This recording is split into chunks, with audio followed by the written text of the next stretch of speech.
ग्रह है, ये जो ग्रह है इसका द्रव्यमान m है, t समय पर उसकी स्थिति क्या थी बेटा, a थी।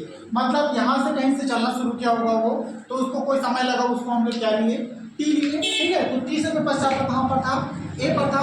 थोड़ा सा समय और बढ़ा है, मतलब कि a से लेके b तक जाने में उसे कोई और समय लगा, उसको हम लोग क्या लिए, t प्लस डेल्टा, मतलब कि t समय जो अभी तक चला है, ठीक है, और थोड़ा सा समय लेते b तक जाने में और लगा होगा, उसको कितना लिए हम लोग, डेल्टा लिए, ठीक है। मतलब t प्लस डेल्टा समय पर उसकी स्थिति क्या थी बेटा, b थी, ठीक है।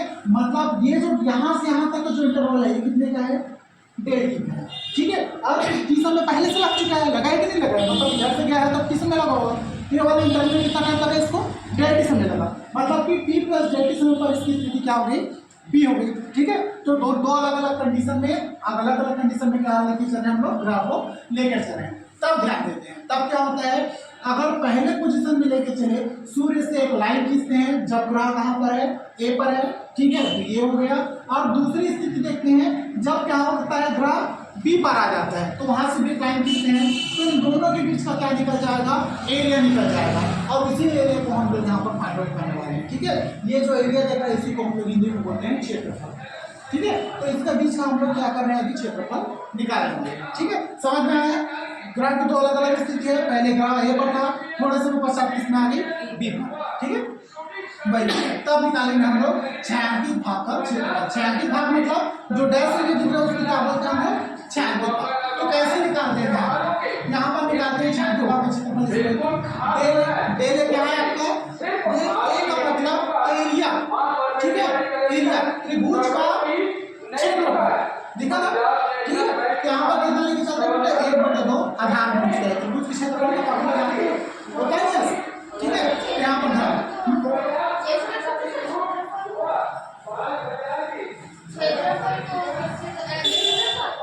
हाँ, ए मतलब एरिया, ठीक है, त्रिभुज का क्षेत्रफल, क्षेत्रफल को ए से दर्शाते हैं, कैपिटल ए से, ठीक है। तो ये होता है, इसलिए इसको डेल ए लिखा हूं, और ये वाला ए मत समझ जाना, ठीक है।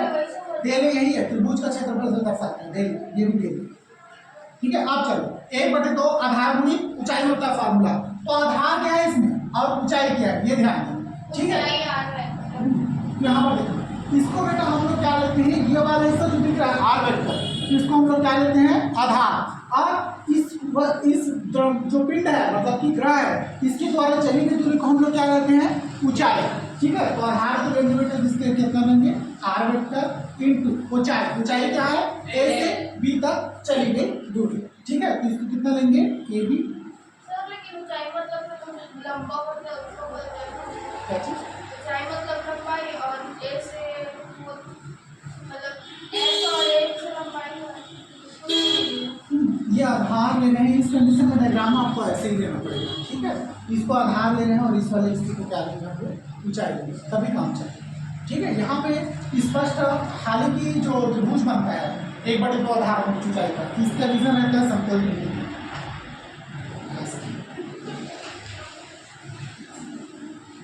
यस, लेकिन यहाँ पे संपूर्ण नहीं बनता है, फिर भी इस कंडीशन में रिलेशन को सॉल्व करने के लिए इसी का मदद किया जाए, और कोई बात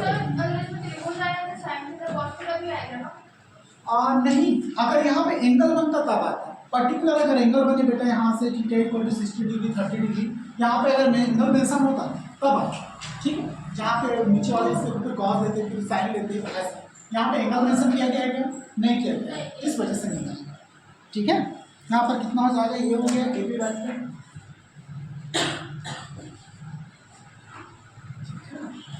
एक तरफ स्थापन है। चलो ये आ गया। अब नेक्स्ट स्टेप में लिखेंगे हम लोग ग्रह का रेखीय, ये इसको समीकरण नंबर 1 मान लेना, इसकी जरूरत पड़ेगा। दूसरे स्टेप में यदि ग्रह रेखीय वेग की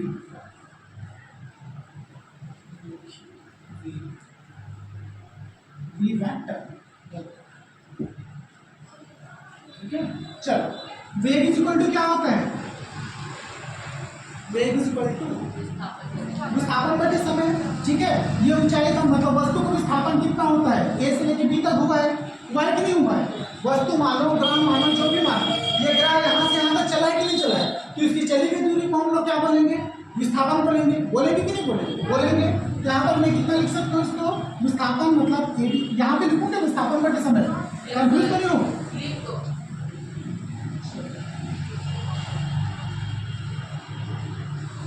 चलो इसको मैं क्या लिख सकता हूँ, ए से लेके बी, मतलब विस्थापन आपके यही है, ए बी वेक्टर है कि नहीं, और समय क्या है आपके पास डेल टी।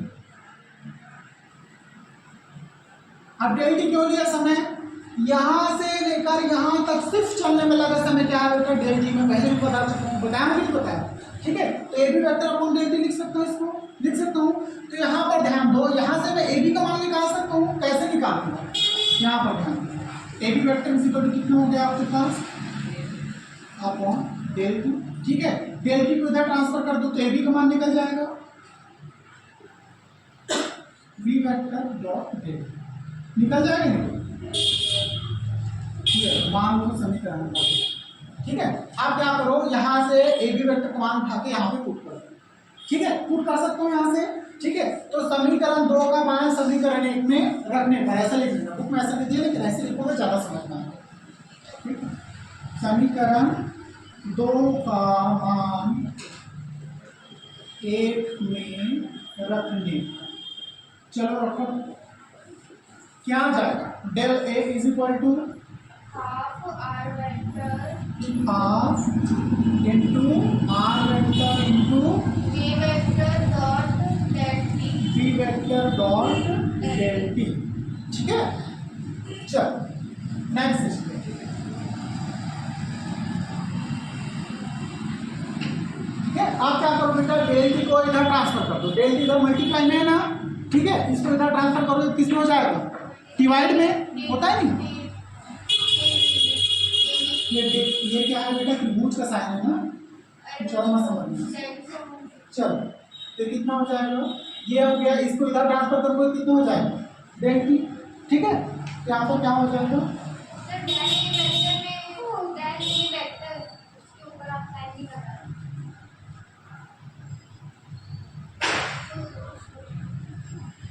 वेक्टर का अपना शो किया गया इसको, हाँ वेक्टर शो किया गया, क्षेत्रफल वेक्टर शो किया गया है, क्षेत्रफल एक अदिश राशि है, कैसे शो किया यार,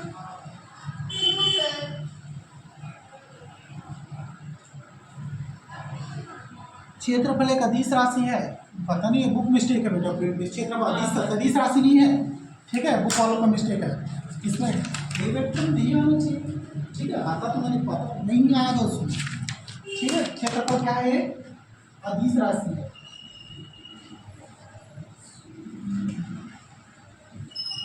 चल आप देखो यहाँ पर कितना बच गया, डेल टी को इधर ट्रांसफर कर दिया, कितना बचा यहाँ 1/2 into R vector into V, ठीक है।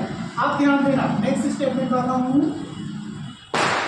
Del A upon del T इस इक्वल टू कितना हो गया 1/2। अब मैं क्या करूँ बेटा, यहाँ पर अगर मैं m का मल्टीप्लाई करता हूँ ऊपर वाले हिस्से में, ध्यान देना, अगर मैं किसी भी चीज में ऊपर वाले हिस्से में m का मल्टीप्लाई करूँ, नीचे m का डिवाइड करूँ, ठीक है, तो दोनों कट के क्या हो जाएगा 1 हो जाता है, होता है ना, ठीक है, 31 हो जाएगा, मतलब किसी भी प्रकार का कोई फर्क नहीं पड़ेगा उस इक्वेशन में अगर मैं ऐसा करता हूँ। तो मैं क्या करूँ, ऊपर वाले पद में क्या करूँ, m का मल्टीप्लाई और नीचे वाले में m का डिवाइड, तो मैं क्या करूँ, नीचे वाला भाग मतलब कि इस वाले से ध्यान दें, क्योंकि यहाँ से हमको एक समीकरण मिलेगा, ठीक है। ये देखो मैं ऐसे कर दे रहा हूँ, तब तक कंफ्यूज हुआ है, देखो m का नीचे में डिवाइड कर दिया, ठीक है,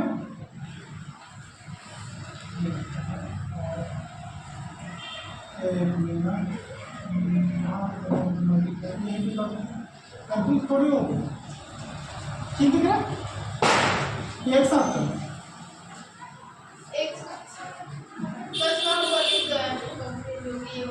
ऐसा चलो, ये कितना हो गया, m vector r vector v vector upon कितना हो गया, ये 2 into, ठीक है, m का मल्टीप्लाई और m का डिवाइड, ठीक है। चल आप ध्यान दें, यहाँ पे कितना हो जाएगा,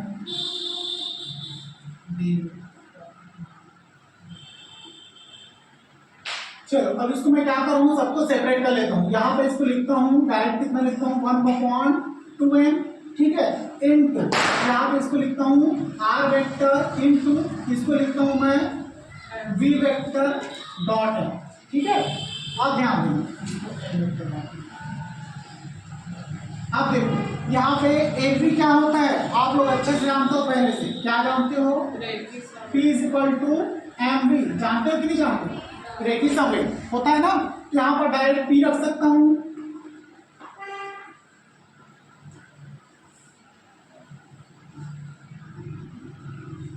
इसी पर कितना हो गया 1/2 इंटू r वेक्टर इंटू कितना हो गया P वेक्टर। संवेग एक सदिश राशि है ना, यहाँ पर क्या लिखे हम लोग P वेक्टर। आप ध्यान दो, दूसरा आप लोग जानते हो, नीचे भी लिखना हम जानते हैं,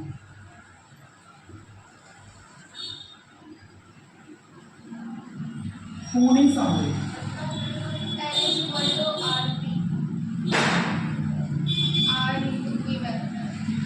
L वेक्टर इसी पर कितना होता है बेटा R vector into P vector, ठीक है, ये भी आप जानते हो।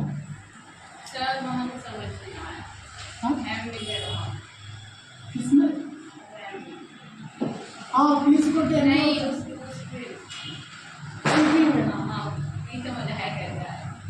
देखो मैं बता रहा हूँ क्या क्यों, मैं ऊपर वाले हिस्से में m का मल्टीप्लाई क्यों, नीचे वाले हिस्से में m का डिवाइड क्यों। तो अगर किसी भी पद में बेटा हम उसी चीज का मल्टीप्लाई करें, उसी चीज को डिवाइड करें तो कट के कितना हो जाता है, 1 हो जाता है। उसके मान में किसी प्रकार का कोई भी परिवर्तन देखने को नहीं मिलता है। इस वजह से हम आसानी से ये चीजें कर सकते हैं। ऊपर में क्या किया, मैं ऊपर वाले हिस्से में m को मल्टीप्लाई कर दिया, नीचे वाले हिस्से में m का डिवाइड कर दिया, बस फिर उसको अपने हिसाब से लिख लिए। इसलिए लिए ताकि हमारे पास जो नेक्स्ट स्टेप हो वो P आ जाए, ठीक है। इस वजह से उधर कैसे वहां पे ले अगर चीजें मल्टीप्लाई में हो तो कहीं भी किसी भी पोजीशन में आप जमा सकते हो, स्वतंत्र है, आगे पीछे कर सकते हो, ठीक है। ऐसा लिखते हो, मान देख मैं बता रहा हूँ, आप ऐसा भी लिख सकते हो 3xyz, इसको ऐसा भी लिख सकते हो 3yzx, इसको ऐसा भी लिख सकते हो 3zxy, तीनों में कोई अंतर नहीं है, ठीक है। क्यों, तीनों की तीनों एक दूसरे के मल्टीप्लाई में है। तो वहां पे डॉट को लगाएं, डॉट का मतलब होता है गुना,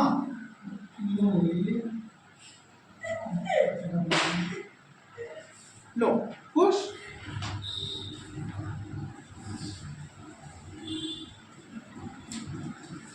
ऐसे डाउट रहते हैं हम लोग से।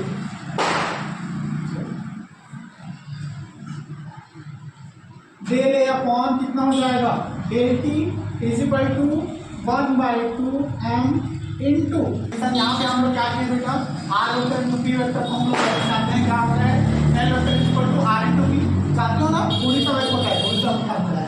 क्या L वेक्टर पुट कर दिया, ठीक है। उसके बाद L वेक्टर को मैं ऐसे ऊपर में लिख सकता हूँ क्योंकि ये मल्टीप्लिकेशन है, ठीक है। तो ये आ गया del A upon del T = L vector upon 2m। नीचे में इसका एक्सप्लेनेशन लिख लेना,